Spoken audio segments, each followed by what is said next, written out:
നമ്മളുടെ വീട്ടിൽ ഒരു കുട്ടി എന്തെങ്കിലും എഴുതുക എന്ന് പറയുന്നത് ഇപ്പൊ നമ്മളെ ഇംപ്രസ് ചെയ്യാൻ വേണ്ടി, ഒരു പക്ഷെ ഒരു കല ഉണ്ടാക്കുന്ന ഒരു കൊശവന്റെ വീട്ടില് ഒരു കുട്ടി മൂത്തവരെ ഇംപ്രസ് ചെയ്യാൻ വേണ്ടി ചെയ്യുന്ന ഒരു കല ഉണ്ടാക്കുകയായിരിക്കും ചെയ്യുന്നത്. കായലിനക്കരെ പോവാൻ എനിക്കൊരു കളിവെള്ളം ഉണ്ടായിരുന്നു എന്നൊക്കെ ഉള്ളത് അച്ഛൻ പാടിയ പാട്ടാണ് എനിക്ക് ഇന്ന് ഇഷ്ടം.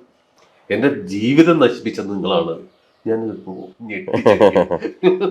മാനത്ത് കണ്ണികൾ മയങ്ങും കയങ്ങൾ മനോരമയെ നിന്നയനങ്ങൾ അവയിൽ മുഖം നോക്കും എന്തെങ്കിലും മുഖം നോക്കും എന്റെ വികാരങ്ങൾ. പാട്ടിന്റെ ചക്രവർത്തി വിഷുദിനത്തിൽ രാവിലെ 11:30.